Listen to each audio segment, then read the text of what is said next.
Happy father's day my love. ఏంటి father's day రోజు లవర్కి విష్ చేస్తుందని అనుకుంటున్నారా? అయితే ఇది వినండి. నన్ను గ్రాడ్యుయేషన్ అయిపోగానే ఏదో ఒక ప్రైవేట్ జాబ్ చెయ్యు అని చెప్పిన వాళ్ళు ఉన్నారు. ఇంకొంచెం కష్టపడి ఉంటే గ్రూప్ 1 ఆఫీసర్ అయ్యేదానే కదా అన్న వాళ్ళు ఉన్నారు. ఏంటి ఇన్ని ఎగ్జామ్స్ రాసావు, కనీసం గ్రూప్ 4 జాబ్ అయినా రాలేదా అనే బంధువులు ఉన్నారు.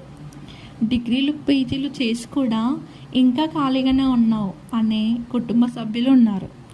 కానీ నీకు నేనున్నా, నువ్వు చేరుకోవాలనుకున్న లక్ష్యం వైపు ప్రయత్నం మానకు, మళ్ళీ మళ్ళీ ప్రయత్నించు. ఖచ్చితంగా ఏదో ఒక రోజు నువ్వు అనుకున్న లక్ష్యానికి చేరుకుంటావు అని సపోర్టివ్ ఇస్తూ నన్ను అనుక్షణం ఎంకరేజ్ చేసిన ఒకే ఒక వ్యక్తి ఇతనే. అందుకే తనకి హ్యాపీ ఫాదర్స్ డే అని చెప్తున్నాను. Happy father's day.